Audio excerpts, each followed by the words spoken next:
Welcome. Hello, everyone. Hello. Welcome. Here we are. We're going to try to adjust to the new monthly schedule. It is the Love Doctor live stream. It's season 3, episode 3. I'm here with the fantastic Jessica Dunaway, as well as the amazing Miss Kinky Karma. I'm the Love Doctor.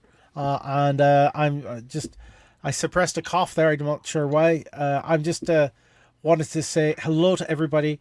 This is where we go and we answer your questions about love, sex, and relationships. I haven't even poured my drink at this point, so I'm going to get that. You can pop into the chat, tell us where you're watching from. Well, that was a mess. All right. Did you hear the disaster that happened behind me? You can't win them all. No, but this is close to winning. I've got the lovely Monkey 47. That's just such a wonderful gin. Do they sponsor you, or do they take the same memo as Madison Park? They are not sponsoring me at this point. But I still love Madison Park, which is produced in Montreal, which is where I live. Monkey 47 is made in Germany, but it is like one of the world's best gins. And I'm not the only person who says that. They won awards. A little bit of Fever Tree tonic. Hi, how have you been, Jessica? It's been a while. Yeah, it's been a minute. I'm good. I'm just, over here hanging with my buddy and ready to talk to some folks. And I see that there's people watching. No one has jumped in chat yet. We do have the anonymous questions are set up. You just have to go to Slido.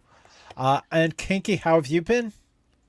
I've been doing good. Been booked and blessed.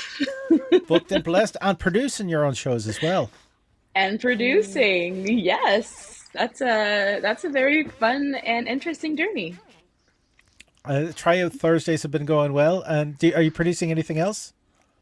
I am producing, besides Tryout Thursdays is Thursday, the next production that we're doing, besides the October edition, is Club Villain, still at the Wiggle Room.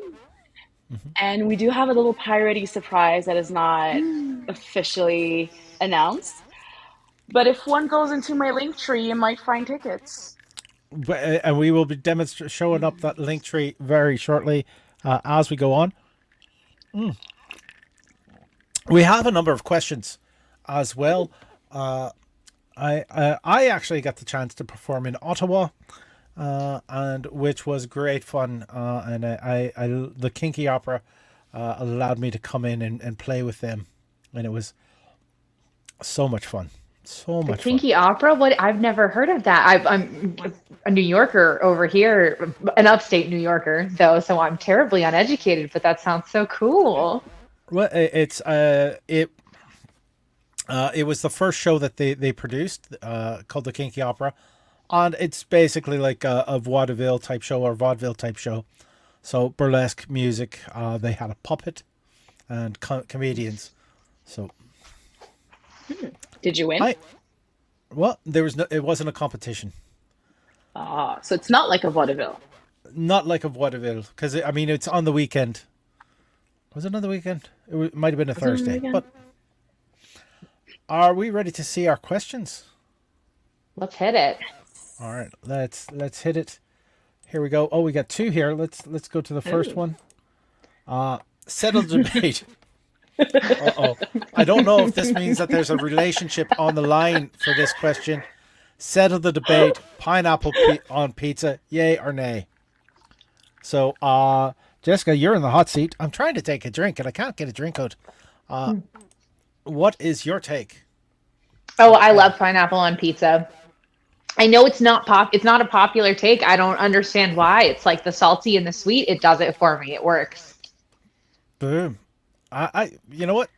That's I like that answer. Kinky. It's a definite fuck yeah. Especially if I can have like jalapenos on top. I'm in pizza. Yes.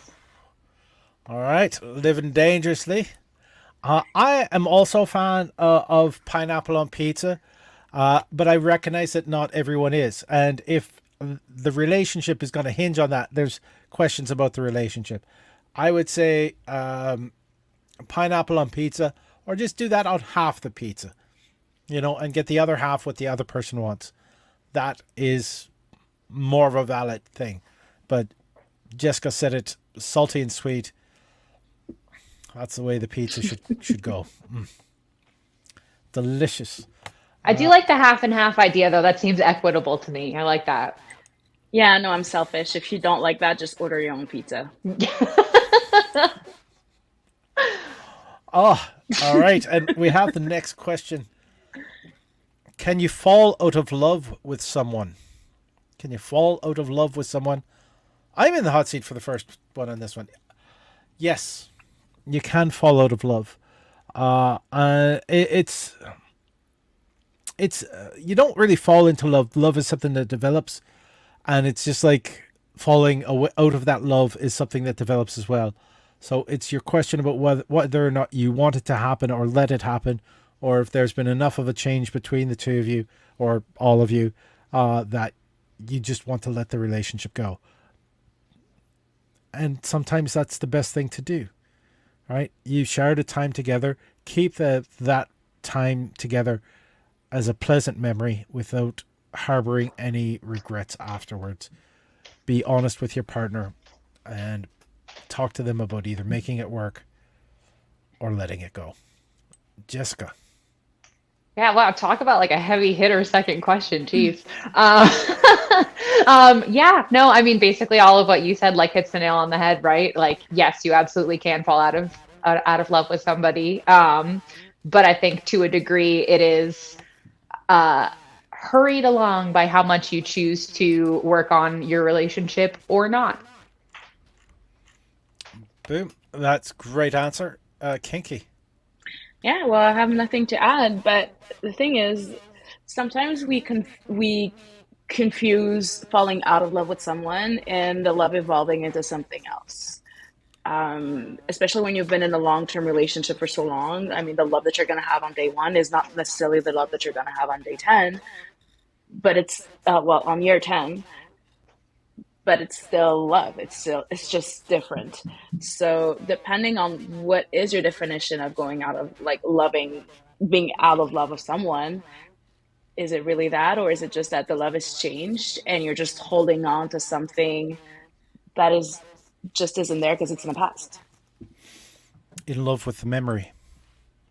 Or it's like that new relationship energy versus the like established relationship energy, you know what I mean? Like I think I definitely am guilty of it, and people are, where you're like, oh my God, I don't feel like so excited every single second of every single day anymore like I did when I first met this person, because it's like everything is more established and kind of like you fall into your comfortable cadence. And I think a lot of people conflate that with falling out of love, and that's not always the case. Exactly. I'm a big fan of continuing to date after you've coupled, right? And making sure that you have fun things to do together, or time, you spend time with each other in either traditional romantic or non-romantic ways, just to be with each other and build that communication between each other. I see that people are watching. Some people are hitting like already, which is fantastic.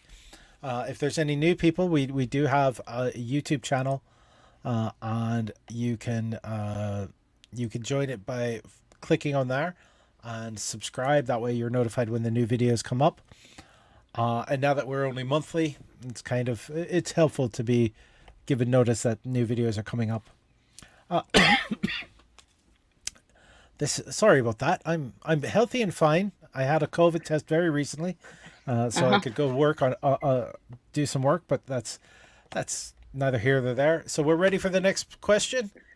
Yes. Oh Let's my go. goodness, this is a long one. All right. Ooh.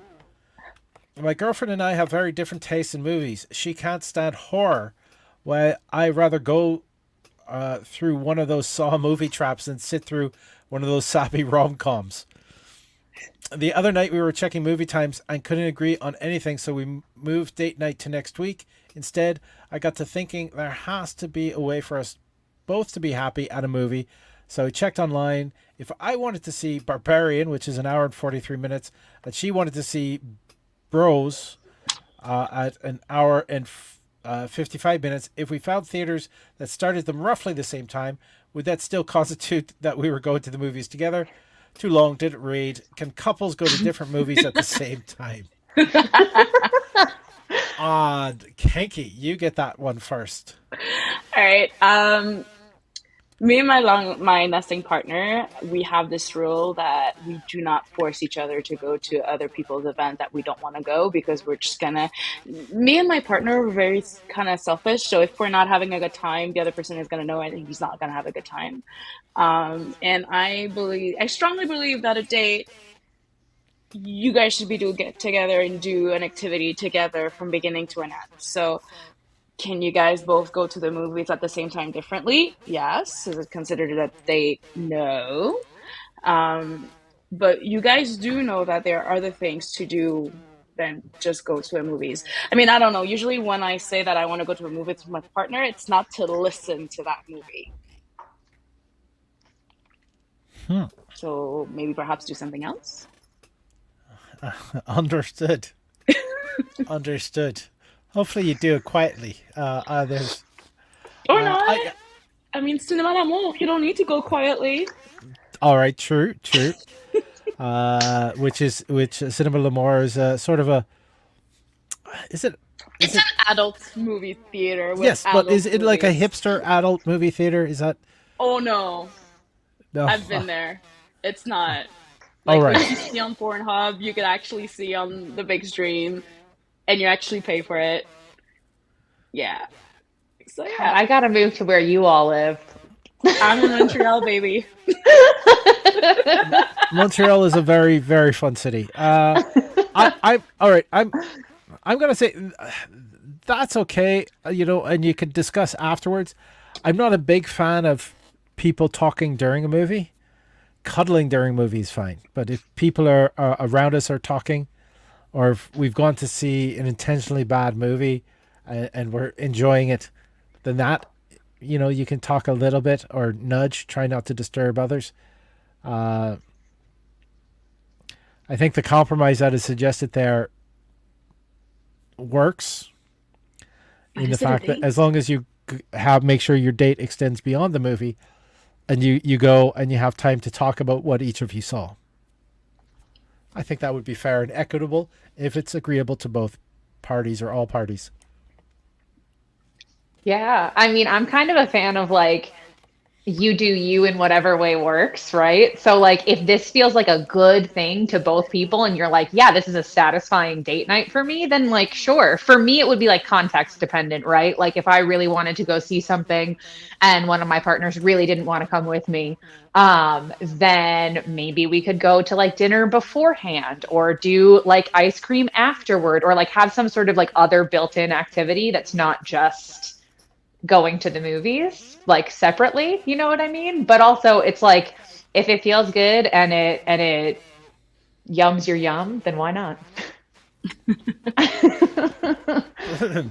I think that was good answers all around. If people want to ask questions, they can either drop it directly in the chat or say hi in the chat. Tell us hi. That'd be nice. Or you can go to the anonymously to slido.com or sli.do. It's running along the bottom with the event code TLD303 to ask questions. We got a number of questions in the chat, which is in the Slido, which is great. But it would be really nice to see a little bit of activity here as well. Can I just ask what do the two of you think of movies as a date activity? I'm not a fan. I mean, I'm a fan when it's like established relationship energy, or if I just need a dark room to be with one of my partners and that's the only place we could have. But like new date, I find that it's like best for me to get to know you. So I'd rather be in an environment where I could actually talk and just discuss and just, yeah, goof around. Exactly, yeah. New dates, first dates at a movie theater isn't a great idea. Jessica? Yeah, I agree. I think like first date energy, probably not. There's like too many nerves, and I'm an anxious talker and stuff like that too. So like if there's somebody who really wants to watch a movie when we're first meeting each other, they're not gonna have a good time with me. But like I think as like anything past like probably like the fourth or fifth date, like yeah, why not? Like I think it's really fun to go see like like older movies or like maybe like movies that are maybe not like your standard like Marvel movies or whatever. Or I love drive-ins. I love going to drive-ins. We have one that's near us and it's like super fun. I think that's a great date activity. But so the answer is yes, kind of. And just to stay in Montreal, actually, they did a remastered version of Jaws at one of the IMAX theaters. So, Ah, That's cool. so yes, Montreal. that's where I gotta go, I guess, right? Yeah, you'll have I'm to not move. even I'm not even that far away from you guys, so What are you waiting for? yeah. Let us know. Let us know when you're coming for a visit, and we'll see you on vaudeville or something of that nature as well. Mm-hmm. And the next question we have is, what would you consider your dream vacation? Dream vacation. And Jessica, you're in the hot seat. My dream vacation. That's a really hard one because I am a human being that likes a lot of different things. Um, the one that immediately popped into my head was I just went on a trip with my partners to New Orleans, and that was super, super fun. Because there was a lot of like, we went on like a swamp tour and we got to do like a bunch of city stuff and a bunch of museum stuff, and then also got to like go see a burlesque show and go to a strip club. And so it was like a good melting pot of activities. So, I think something that includes a lot of stimulation is really that's what's going to hit the nail on the head for me. Brilliant. Kinky. Oh my God, dream vacation? My current dream vacation of the moment, because I know that it's never gonna happen in 1,000 years, is actually because I'm poly and I have a lot of friends, is to actually just go on a group trip with my partner, with my friend with benefit, and just have fun either on the Mediterranean Sea or the Caribbeans, and yeah, be entertained both in the daylight and in the evening. Boom. I think I'm detecting a little bit of a theme. Is variety in these. There's some cities I love to visit. Berlin being one of them. It's just a fantastic city with so many options of things to do, like beautiful museums, thoughtful museums, as well as a nightlife that's just incredible. So that is something I like. But I'm a fan of like just being in a cabin in the woods at times, just not for too long. Dream vacation. I don't know if I've trying to think a good vacation. Usually when I travel and I work, so it's kind of hard to think of that as a vacation at the same time. So a trip where you don't work. But I love what I do. You can love what you do and not want to do it every time. I mean, I love what I do, but it's not because I love what I do that I want to do it every day. True. That's why I like it. All right. Yeah, I would have to say that, I've never experienced like the beach thing. I've never, like, I'm fairly pale and I've never experienced that. But if it was like combined with something with historical, being able to see historical places, as well as, chance for fun as well. I suppose as long as I'm with my partner, I'd be enjoying myself. That's they kind of make things better, as long as we're spending time together. All right, and still no one's mentioned anything in the chat. Some more people have joined us as well. Welcome. Tell us where you're watching from or what you're drinking, and it's time for the next question. My partner was sick, so I went over to play sexy nurse for him. He got better, and now I am homesick. He's texted me to check if I was all right, but hasn't come over once. Considering he is the reason I am now bedridden, is he being selfish? Oh, well, okay, I'm in the hot seat here. a little. It is a little that they're being selfish. Hopefully that they will spend a little bit of time trying to take care of you as well. They should be safe because if you got sick from them, then they should have the antibodies to protect them from getting sick off of you. So whoever this selfish person is, they should be better. Jessica. Yeah, I mean, I'm a big fucking baby. So can I say that? Yes, I can, right? Yep. Yes. Yeah. Oh no. Yeah, I'm a big baby. So if somebody didn't come over to take care of me, I'd be really, really bummed. There we are. And Kinky. here I am gonna rain on your parade. No, he's not. I don't think. I mean, it sucks, but no. And here's why. When he was sick, did he ask you to go play sexy nurse? You decided to take the choice and you did it, and it's great, and I would have done the same. However, what I've learned with time is that you cannot expect people to do things the way you wanted to do without telling them. So is he being selfish because he's not coming to help you because you helped him? No. Is he a bit blind and self-centered? Yes. But I would say that he'd be selfish if you actually asked him to come and help you and just help you get better, and then he would have said no. Because, yeah, at the end of the day, he didn't ask you to go. You did it because you wanted to, and that's great. And if he doesn't have that same reflex, it's just him. You can't really expect that. And if that's a problem, then I feel that you should revisit the terms and conditions of your relationships. Sorry. I love the fact that you said terms and conditions of the relationship. It's like a cell phone deal. It should be evaluated every couple of years. I mean, name me a relationship that doesn't have terms and conditions.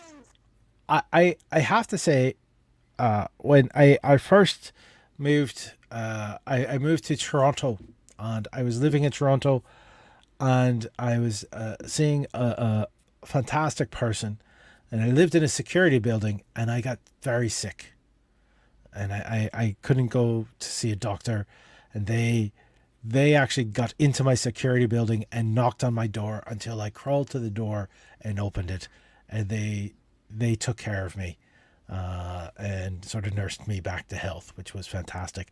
That person did not get sick from me, but just they got sick of me eventually. But that's another story. All right, thank you. Jessica's getting my jokes, but it's. It was like a sleeper. I love some self-deprecating humor. Listen. Yeah. All right. Yeah, I mean, yeah, it sucks, but my little brother's here. All right, we have where we got Cherry Top. Hello, Cherry. How are you doing? I hope you're doing well. Cherry Top has just checked in and said hello to us. And we have our next question.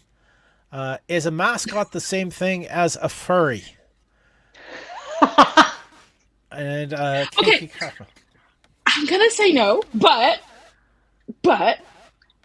is a mascot can be considered vanilla, the vanilla side of furries? I'm just asking because I'm not from the furry community, so I don't think a mascot is being a furry. But again, is it like the vanilla version of a furry? Someone in the comments answer. All right, and Cherry's saying that they're doing better now. Did something happen, Cherry? If you want to share it with us, I hope you're feeling good. I know that you recently became a Canadian citizen, so congratulations again on that. I'm gonna say a mascot is not the same as being a furry, because usually it's a job. So it's like you have to wear this uniform for work. So that's What going to if be you my combine take on love? it for now. I laughed when this first came in, when this question was first read, because all I could picture was, have you all seen that like horrific mascot for like the whatever the Philadelphia team is, that like orange creature? Yes. Yeah, that's like the only thing that popped into my brain when this question got asked. Anyways, so I think no, it's not the same. But maybe there's some intersection there. Yeah, I'd be curious to know. Like, again, vanilla version of being a fairy. And Yeah. what happens if you actually love being a mascot? Is it You love like your what job. happens then? I guess the The- difference is like, do you just enjoy, like, do you just derive like joy out of like the act of being a mascot, or are you deriving like some sort of other satisfaction out of embodying this sort of thing, right? Like, I guess I again, I'm not like you had mentioned, I am not part of the furry community either, but I imagine maybe it's like pet play a little bit, right? Where you like get something else out of embodying this with creature. the yiffing and all that. Yeah. Yeah, I guess. I'm not part of the furry community either. I would say though, the enjoyment you get for being good as a mascot is not necessarily the same as a sexual gratification that a furry would be getting from enjoying their furriness. Cherry saying, hey, thank you very much. Doing better now that I'm here in your company. We're glad that you are here, and thank you with chatting with us.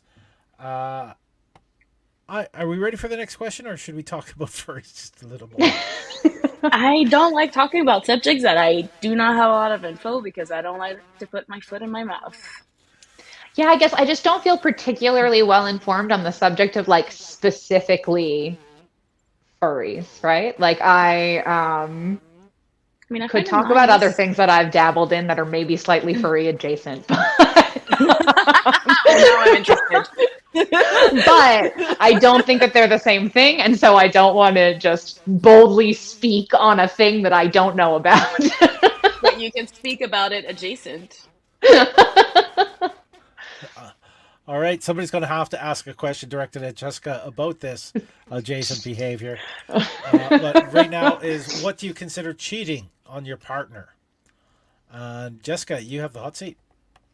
I think that cheating is anything that goes against your relationship's terms and conditions, right? Like, if you are in a relationship where you are like, if you have sex with somebody else, but you're emotionally involved with them, it doesn't matter, then you're emotionally involved with another person, that's not cheating. If you have a relationship where the boundaries are that you cannot be involved with somebody physically or emotionally, and you do that with somebody else, then I think that would be considered cheating. You know, it's like, it's very specific by relationship. And that also doesn't mean that the person who gets cheated on can't decide in the moment what they are and aren't willing to accept.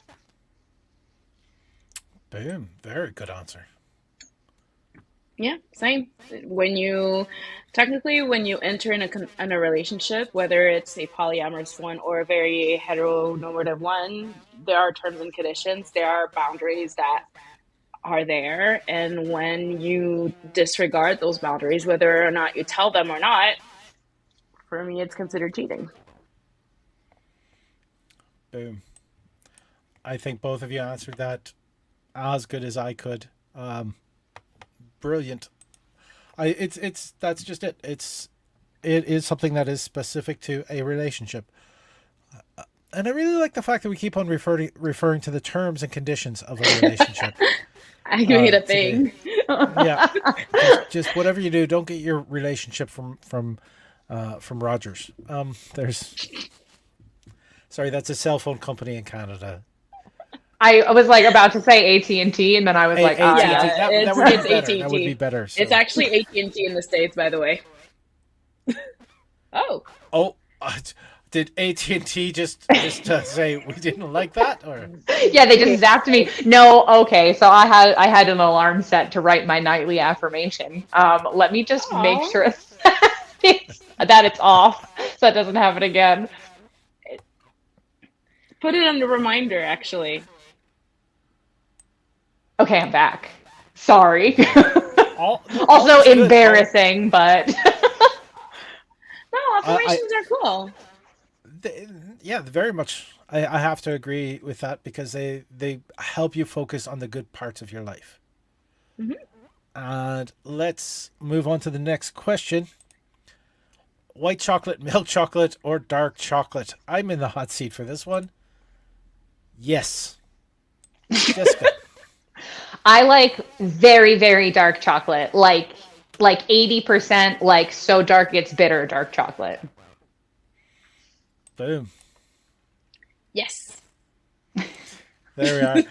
And I believe dark chocolate is supposedly healthier I than the other guess chocolates, but it's like supposed to be like good for your heart or something. I have no idea. If it all brings right. you joy, then it's good to your heart. Taken. Next question we have here is what age is best to have the talk with your kid? Oh my goodness. Kinky is All right. Fun fact, I had the talk with my mom when I was 4. were you So explaining to your mom or was your mom explaining to you? my mom was explaining to me that I had a vagina and the vagina is there for me to pee. And that's where baby come from when I'll get to be older. And if anybody wants to play or wants to see my vagina, I need to tell my mom because no one is allowed to play with that because I am too young to consent. So I do believe that the talk with the kids should be as soon as as soon as you have them out of sight, as soon as they go to daycare or anything like that. I do believe that there are always ways of having that talk. And as a person goes older, yes, the talk changes from, well, yes, those are your private parts to, well, this is what happens with the birds and the bees and protect yourself because I know that you're going to end up doing it. So might as well. And what I feel is that when you have that conversation at a young age, they're used to talk about sex with you and sexuality. So it keeps the channel of the communications open. So yeah, as soon as you have to leave them out of your sight because daycare and stuff, have the talk. And I abhor people that say that, oh, it's not a vagina, it's a cookie, because it permits predators to groom. Because if a kid comes to you and be like, hey, this man took my cookie, you're not necessarily going to understand versus, hey, this man touched my, or this woman touched my. So that's my take. Boom. Good answers. I Cherry Top just popped in to say that dark chocolate is good for your brain. It is chemically as good as sex. Chemically as good. Well, it depends. I mean, when it's all melted on someone's butt or boobs, I mean, I'm not picky. All right.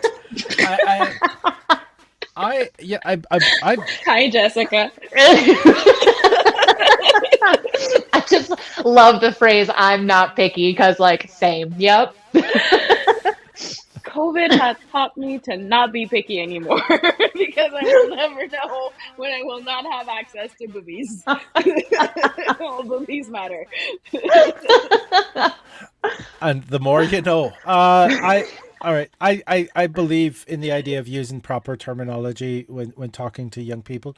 And the talk that you had with your mother, Kinky, that seems great. And the idea of having a graduated talk as they get older to help with their understanding is perfect. I haven't heard it explained better ever. So thank you, Kinky. Jessica. Yeah. I totally agree. I think that, echoing the proper terminology, absolutely. Like people should know what their body parts are and the correct names for them. I think the only thing that I really have to add is I have experienced a lot of like people on TikTok talking about like teaching their young teenagers about like pleasure and like getting them sex toys and things like that when they start to ask questions about it. And I definitely think that that is something that if your kid is receptive to, like a great idea to teach them about like how to learn about their own body and how to empower themselves to be able to really experience their own pleasure in a way that we're like not taught how to do, mostly as young adults. All right, another solid answer. Again, yeah, destigmatizing it, making, there's a certain part of sex that should still be dirty in the mind. I love that little part of it. So, that should. I don't know if because that sounds like you're taking it away a little bit. I feel that dirty does not mean taboo. True. I mean, let's face it. I had the sex talk with my mom. It's still very dirty. I mean, she still told me not to do it because people will take my virginity and run with it. But it's still dirty, but it's not taboo. I'm not gonna get in trouble by talking about it. Yeah, I think also like to me, it's less about like taking away sort of like the sort of sexy mystery and like the like grunge appeal of having sex, you know what I mean? Because it's like, you're like right with this other person, like sweating on them and getting their fluids on you and all this other stuff. And when I talk about it like that, okay. But yeah, I'm sure that you enjoy it on the moment though. Yeah, do you ever like have a flashback and you're like, whoa? But I think it's less about like taking away that aspect of it and more like empowering teenagers to understand their own bodies better, and especially like specifically AFAB teenagers to be able to explore their own bodies, to be able to empower themselves to advocate for like, hey, I know that this does not feel good. I know that if I do this on my body this way, it will make me feel good. I can teach you how to do that. And then it also helps kind of foster a more positive relationship with young people who are do you want to explain the acronym? Oh yeah, AFAB. so AFAB, assigned female at birth. So I think that people who are born with vaginas tend to really just get buried in the pleasure conversation, both in like the current scope of the community, but especially as young people, right? Like you're just told like that boys will be boys and that you should be really ashamed of yourself and all the things that your body is doing, and that like if sex hurts, it should be okay, and like because it might hurt like a little bit, like all of these like things Sex are just should like hurt. well, in the good ways, but like there's only one way for you to come. You don't need foreplay. It's just like there's just so much stuff that is like rammed down our throats, especially as like young women, young girls, people who are socialized as women growing up, all of that kind of stuff. And I think that that is like one really easy way to allow children to, not children, but like, teenagers to advocate for themselves and like learn more about how to really direct that conversation in a way that these physical experiences can be positive instead of like things that have made me spend $3,000 in therapy this year. But hey, therapy. We're healing. Yeah. All right. Time for the next question, which is, it's back. How do I tell my partner I want to be a furry? All right, Jessica, all right, this is the night, the attack of the furries. I think that just like with introducing any kink into your relationship, you just need to be vulnerable about it and like probe the interest, but also you have to be willing to hear someone's no. And I think that can be really, really hard because you have to be vulnerable, and that's horrifying and scary. But the most that you can do is have a conversation, talk about what interests it, like you about it, what it would do for you, and like what you find intriguing. And if they're willing to engage with that, then go forth. I'm just wondering, with the little blue partner that you have there, if they should answer the question as well. Just Aww. What do you think, Anastasia? She's Anastasia the axolotl. Squishmallows are truly something else. I thought it might have been the heir to the Russian throne. All right. Miss Kinky Karma. I think the only thing I would add to Jessica's answer is have some documentation ready, because yeah, I get the concept of Google is free, but Google is also dark and full of stupid things. So have some, not all the documentation, but something to get started.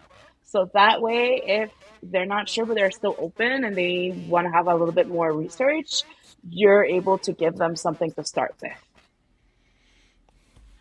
Boom. Both of you had great advice. The only thing I would say is try never to mention a kink when you are in the heat of the moment. Don't say you want this and then sort of expect it. You want, because the reaction could either, like, it could not be a good reaction, or it could be a reaction that they're just going to go with, and then realize that they don't know what they're doing. So if you have the time to research, like Kinky has said, yes, having the talk ahead of time is a very good idea.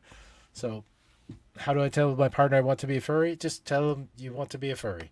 That's it. I did a very bad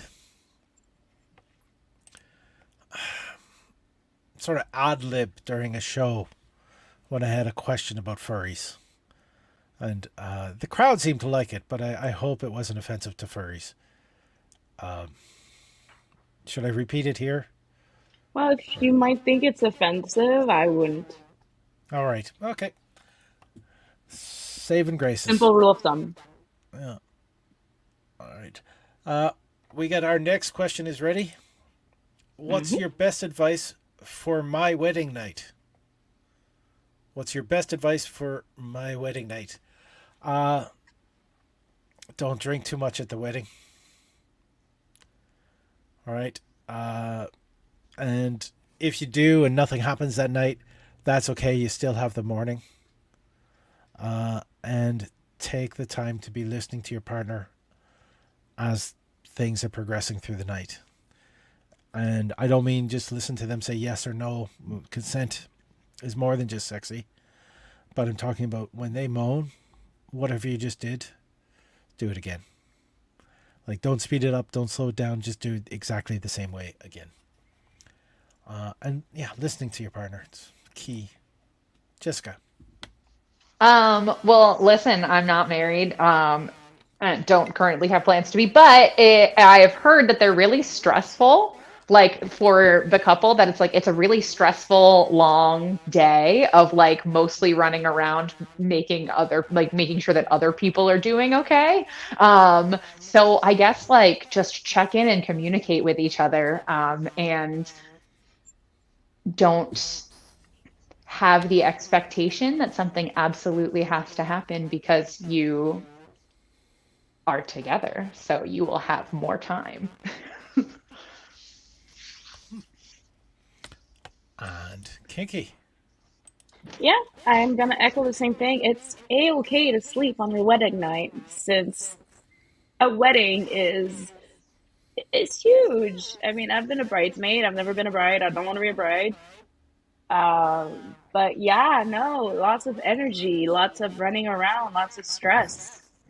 Like, I don't understand the concept of having sex at the end of the night after that. Truth. All right. And oh wow. All right. We I guess this is a series of questions. Is it weird that I'm attracted to my friend who is getting married next week? And that goes to Miss Kinky Karma. Look, I am attracted to 99% of my friends, so I can say without a doubt that it's a-okay that you're attracted to your friend, even though they're getting married. It's just sad that if you had a chance and you never took it, sucks to be you. But hey, if it's a polyamorous relationship, you can see where it goes. But yeah, no, it's completely normal to be attracted to people, to your friends, because I mean, you guys are together for a reason. You guys are friends. It's still a relationship. So yeah. Usually, I to add to that, somebody who's getting married is probably at the best and happiest of their life. So of course that's going to be that's going to come across as very attractive or attractive to other people. There's also some people who find the unattainable to it be attractive. So the fact that they have committed themselves to someone else, if it is not an open relationship or a polyamorous relationship, means that you are safe in being attracted to them because you don't have to worry about making the connection. I think the only danger is acting on that attraction at a time when somebody is trying to be very safe or has made a commitment to someone else that they wish to live to see. Jessica. Yeah, I mean, I think you both nailed it, right? It's not weird to be attracted to people that you find attractive, even if they are your friend and even if they're getting married. It's just about what do you do with that information. And if they're not in a style of relationship where it would be appropriate for you to tell them that that's how you feel, then you probably should figure out a way to manage that yourself. Boom. Good answer. Now we have a bunch more questions coming up, but I do want to remind people that this show works off of your donations. So there's the link tree right there. So that's my manager. Go to linktree.com. First things is buy me a beer, and you can make a donation to the show, which is going to be split evenly among all the performers you see here. And I'm going to just let that link run along the bottom. And you can still add your questions to the Slido or in chat as we continue. Well, more questions keep on coming in. So this is good. We have our next question. I think we sort of just answered it, but let's go. Jessica, what is the name of your blue puffball? I love it. This is Anastasia, the actual. She's so much more huge than she looks in the background there. And she is a squishmallow from Target. There it is. Oh, big bear hug. Big bear hug as well. All right.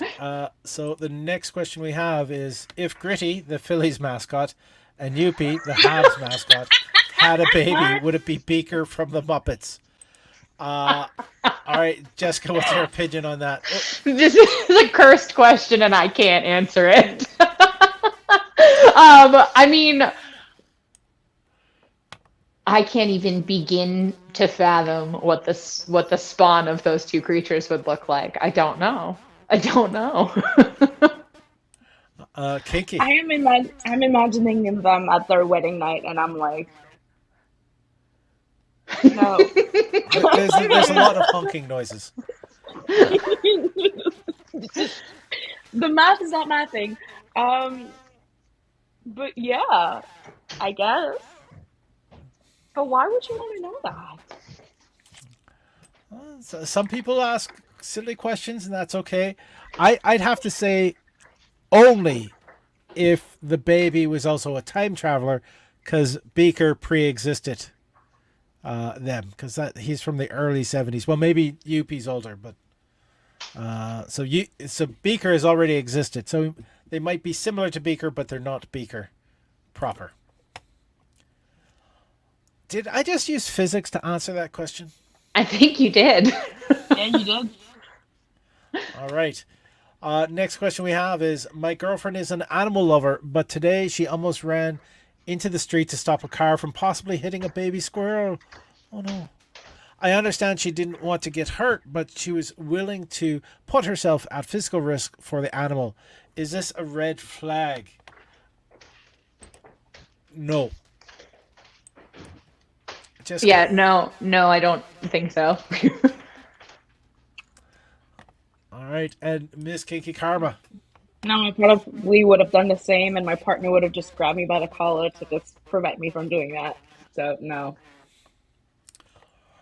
All right. All right. That is we still have more questions. But yeah, the fact that somebody will show empathy towards an animal is far from a red flag. All right. I think that is a great trait. And our next question that we have, which might be our last question, we're going to see, is what do you do when your partner breaks up with you to go be with someone else? Kinky. Let the polyamorous person talk about that. It's part of life, unfortunately. Some people, I feel, they see other people in relationship as transactions, and when the math doesn't math, they just go towards something that maths more. At the end of the day, the problem is not you, it's them. It's really just them because they are the ones that do not see the value that you do bring to other people's life. And when those situations happens, usually, because it does happen and it happens a lot, especially when you're poly and you're dating, what I always hope is that the value that he sees in letting me go is worth it. Because if you leave like that, there's no coming back. Boom.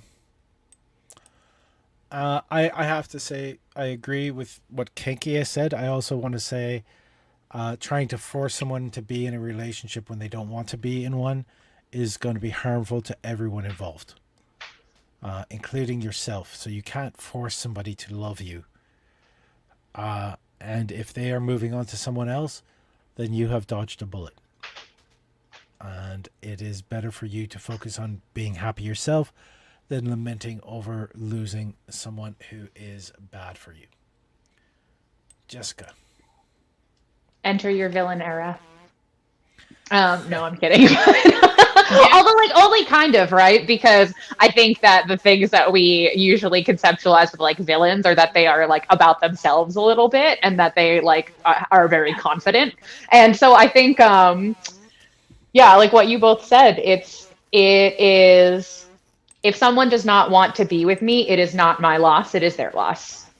There is obviously like, or if the relationship doesn't work out for whatever reason, it is like, there is a reason for that. If somebody does not want to be with you, there is a reason for that. And you have to trust what they're telling you and not try to, I feel like we all like cling to this thing because of the fear of the unknown, and like, it'll be okay. We've all been through breakups before, and we will continue to go through breakups, and we will just continue to meet new people and get hotter and get more experiences and live our lives.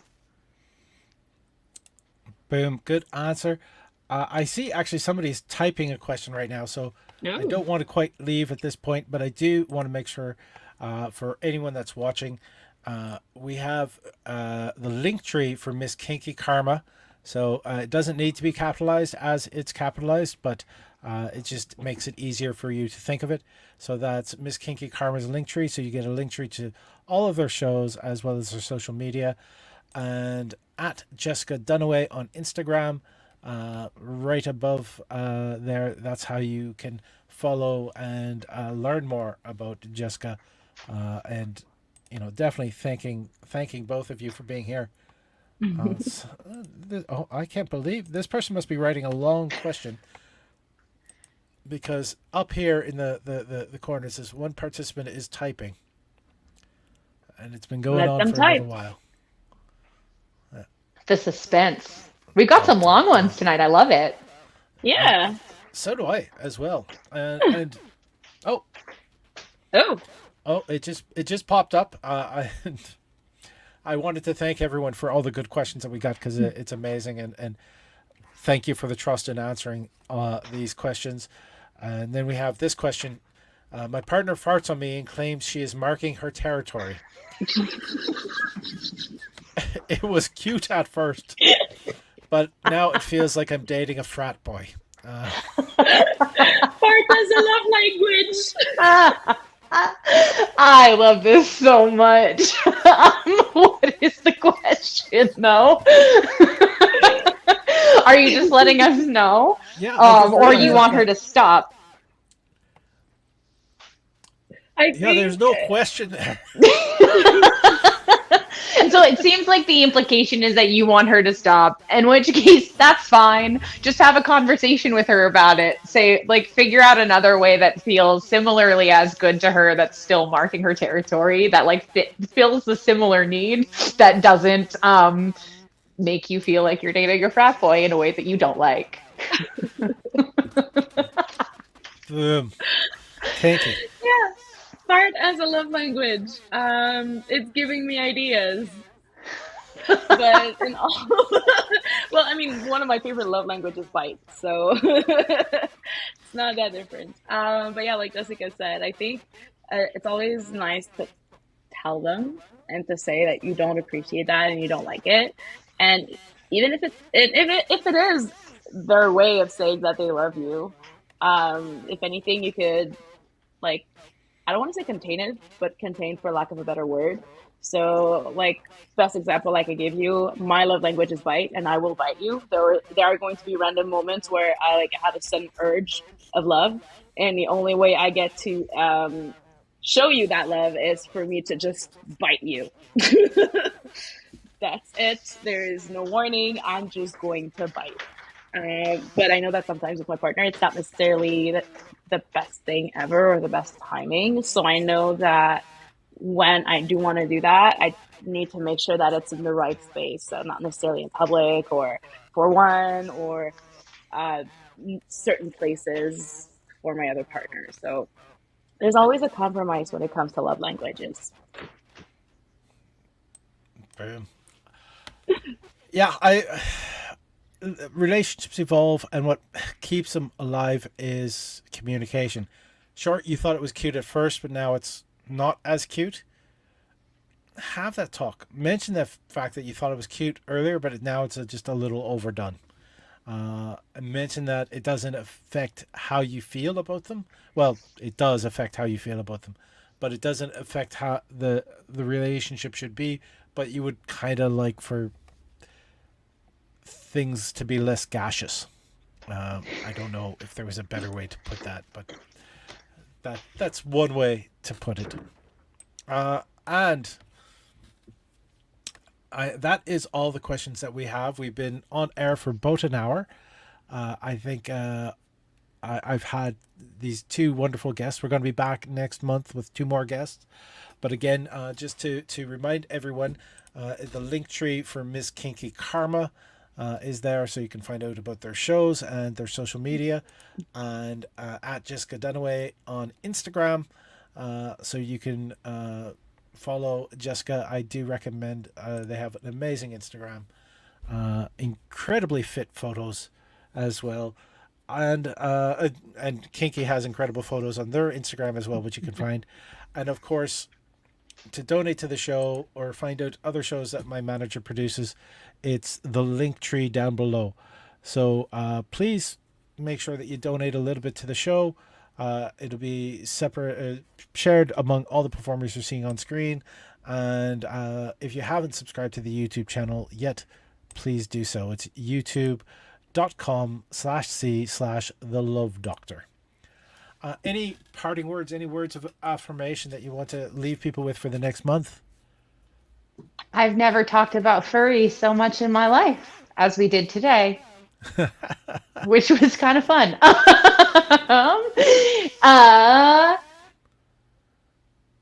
Yeah.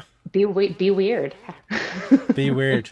Go forth, be weird. if being weird is your happy place, then be weird. Kinky, do you have anything to say?